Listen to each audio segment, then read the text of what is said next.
Hi millennials, Assalamualaikum and welcome back to your online TOEFL class at Millennial Academy. Well then today Mr. Hendra is going to talk about the last part of our reading comprehension section, and it's gonna be about two topics: vocabulary in context and reference questions.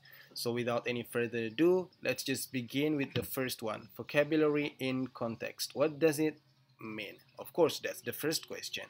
Jadi maksud daripada vocabulary in context adalah karena seringkali di dalam soal TOEFL di reading comprehension ditanyakan makna atau arti daripada kosakata tertentu ya, vocabulary. Itu terkadang berupa adjective ya, atau adverb atau verb atau juga noun. Ini yang paling sering ya, keempat kata ini. Akan ada sebuah adjective atau adverb atau verb atau noun yang digarisbawahi, and then you are asked to find kata yang mana di antara option ABCD yang paling tepat untuk menggantikan kata tersebut. Nah, that's why in this video we're going to look at four possible answers ya. Ada 4 kemungkinan ketika melibatkan vocabulary in context. Nah, yang pertama bisa berupa synonyms. Jadi misalnya ada kalimat yang berbunyi the first state to institute compulsory education was Massachusetts, which made it mandatory for students to attend school 12 weeks a year. Nah, perhatikan kata yang saya warnai kuning di sini, ada kata compulsory. Nah, kata compulsory ini sendiri biasanya akan ditanyakan, mana kata di antara option A, B, C, D ini yang paling tepat menggantikan kata compulsory. Biasanya simple, kalau dia hanya berupa synonyms, langsung saja simple. Biasanya akan ada 4 kata, yang ketiganya adalah kata yang sama sekali tidak semakna dengan compulsory, dan ada satu kata yang misalnya mandatory ya. Akan ada satu kata yang persis sinonim atau semakna dengan kata compulsory. Tidak peduli konteksnya apa, entah itu education, entah itu social science atau apapun ya. Intinya dia adalah sinonim, terlepas dari konteks apapun. So it's gonna be easy if it's just about the synonym.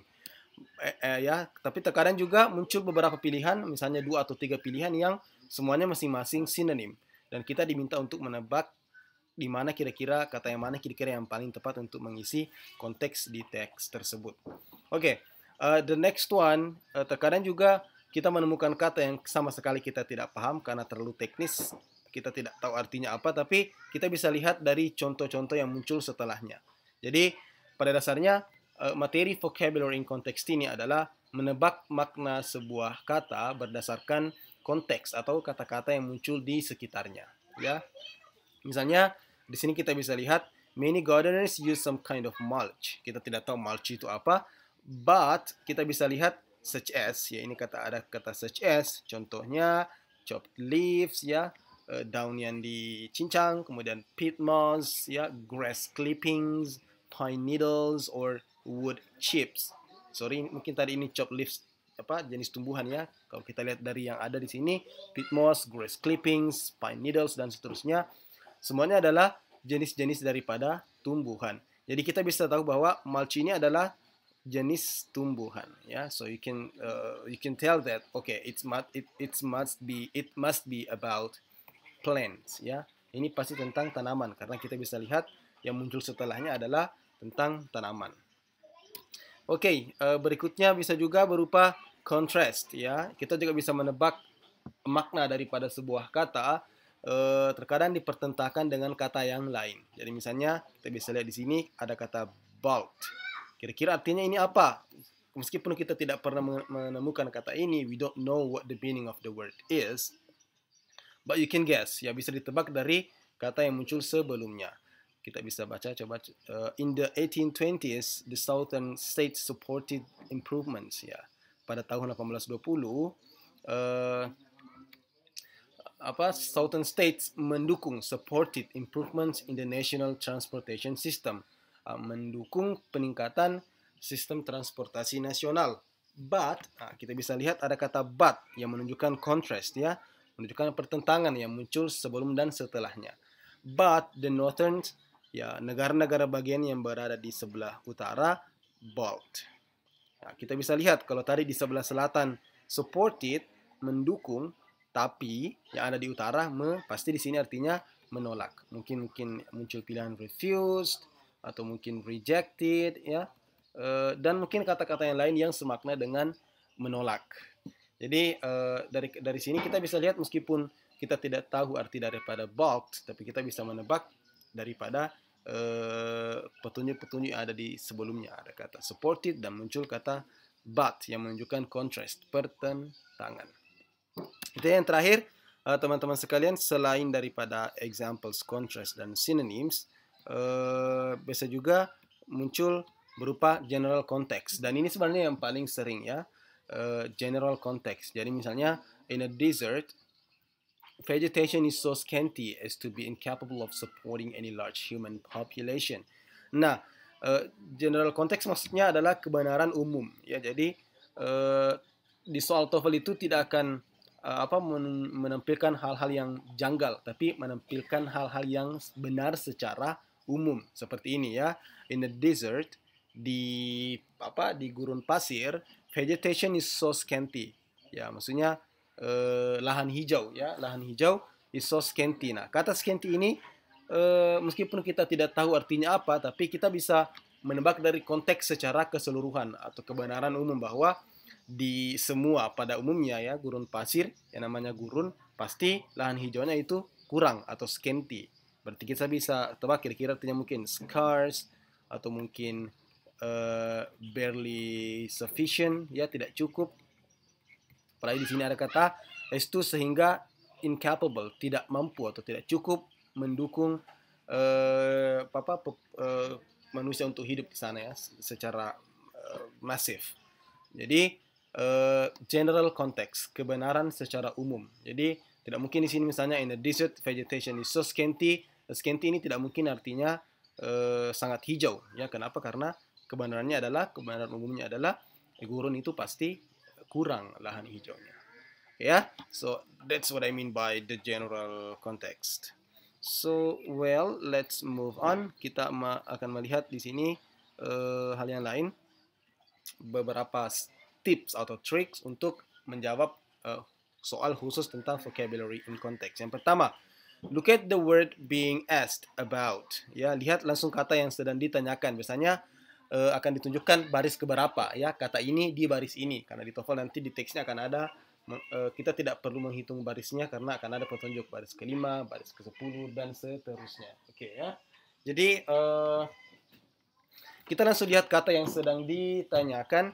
Kemudian kalau kita familiar dengan kata tersebut, kita pernah menemukannya di bacaan, kita pernah memakainya, tentu saja answer, jawab, ya. Tapi kali ini setidaknya jangan langsung menandai jawabannya, ya. Jadi kita cukup jangan langsung jawab, cukup ditandai sedikit kira-kira itu yang kita pilih, ya. Kemudian berikutnya, kalau misalnya kita betul-betul yakin itu jawabannya, kita coba masukkan ke dalam kalimat. Kita coba gantikan ke pilihan B misalnya ke dalam kalimat. Kalau ternyata memang sudah tepat menggantikannya, maknanya you can retain the meaning. Okay, so it means that's the answer. There you go. But number 2, if you were unfamiliar, kalau Anda tidak familiar dengan katanya, tidak pernah menemukan, tidak pernah memakai, dan bahkan tidak tahu artinya, lihat konteksnya. Barulah tadi kita gunakan itu, ya, lihat sinonimnya, untuk mungkin lihat kata yang muncul setelahnya, mungkin berupa contoh, atau mungkin berupa contrast, ya, atau mungkin berupa general context saja. Jadi lihat konteks daripada kalimat tersebut, apa yang dibicarakan, mungkin tentang tanaman, tentang binatang, dan seterusnya, ya. Kemudian lihat kata, yang paling penting, lihat kata yang muncul di sekitarnya, before and after. Muncul yang sebelum dan setelahnya. Itu sangat membantu biasanya. Well, if you're not sure which answer is correct, kalau masih belum yakin yang mana yang benar, seperti yang saya katakan tadi, kita coba masukkan pilihannya ABCD satu persatu. Kira-kira yang mana yang paling logis, ya, yang paling logis untuk melengkapi kalimat tersebut, ya. Does one seem more logical? Misalnya ada yang lebih logis kedengarannya, kemudian konteksnya kita lihat, ya, lagi-lagi. Kemudian ya, kalau ada yang terlihat sangat tidak logis, kita eliminasi dan coba mempersempit pilihan kita. Mungkin kita eliminasi C and D dan tinggallah kita pilih antara A atau B, seperti biasa, ya. And then the last one, ya kalau kita sudah tidak punya pilihan lagi, sama sekali tidak ada clue, tidak ada informasi yang bisa membantu kita menjawabnya, maka langsung saja ditebak dan lanjut ya. Jangan, do not waste your time too much doing a difficult question. Oke? Itu kira-kira 4 strategi yang bisa teman-teman gunakan ketika berkaitan dengan soal khusus ini. Well, ini ada contoh sampel items. Perhatikan, in Britain's North American colonies, ya, dan seterusnya. Ini ada teks, kemudian muncul pertanyaan. The phrase at a premium in line 2 is closest in meaning to. Nah, ini contoh pertanyaannya ya. Jadi frase at a premium, ini frase bukan lagi satu kata tapi ada tambahannya at a premium di baris kedua, biasanya begitu ya. Ini saya barisnya bukan baris kedua karena saya sudah rubah tampilan teksnya, tapi di soal TOEFL biasanya seperti itu ya, kan ada baris-barisnya. Is closest meaning to, artinya paling dekat dengan yang mana? Well paid kah? Not very numerous, tidak terlalu banyak. Very experienced, sangat berpengalaman. Atau not well respected, tidak tidak dihargai, tidak terlalu dianggap ya. Nah, perhatikan, in Britain's North American colonies, university-trained physicians were at a premium. Nah, dikatakan di masa penjajahan Amerika Utara, in Britain's, ya mas, penjajahan bangsa Inggris ya di Amerika Utara, university-trained physicians atau ahli fisika yang terlatih di universitas were at a premium. Nah, kita tidak tahu ini at a premium artinya apa kira-kira. Kita lihat kata yang muncul sebelum dan sesudahnya. Ternyata setelahnya ada kata at the time of the revolution there were probably only. Ya, dikatakan hanya sekitar 400. Dan ini menunjukkan bahwa 400 itu bukan jumlah yang banyak karena dikatakan only, ya, hanya. So, the answer must be B. Ini petunjuk ya, not very numerous, tidak terlalu banyak. Karena cuma 400. Jadi arti daripada kata at a premium adalah not very numerous, tidak terlalu banyak. Ini berdasarkan kata yang muncul setelahnya ya. Ada kata hanya 400. Berarti itu sedikit. Well, coba kita lihat contoh soal yang kedua, masih tentang teks yang sama ya.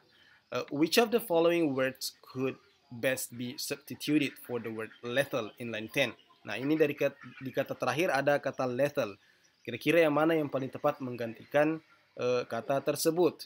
Apakah impractical, brutal, impossible, or deadly? Nah, coba kita baca kalimatnya. Kita dari sini ya. Whether university trained or not, none had much knowledge of the causes of disease, and the cures they often recommended bleeding, blistering, and the use of violent purgatives were at best ineffective and at worst lethal.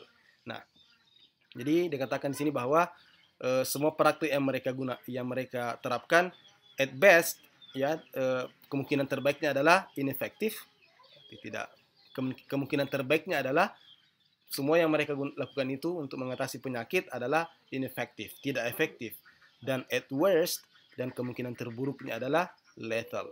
Berarti kalau kemungkinan terbaiknya saja tidak efektif, pasti kemungkinan terburuknya adalah ya ini yang lebih buruk daripada tidak efektif, deadly, kematian. Jadi lethal berarti sama artinya dengan deadly, kematian. Bukan impractical, bukan brutal, dan bukan impossible. Jadi ya lagi-lagi kita bisa melihat menebak makna daripada sebuah kata berdasarkan kata-kata yang muncul di sekitarnya. Ya, seperti ini tadi. Kalau kondisi terbaiknya saja tidak efektif, berarti kondisi terburuknya adalah yang lebih buruk daripada tidak efektif di sini adalah deadly atau death, ya, kematian. Okay, I think it should be enough for this part, vocabulary in context. Nanti di video berikutnya kita akan membahas tentang reference questions, ya. So see you in the next video. Mr. Hendra out.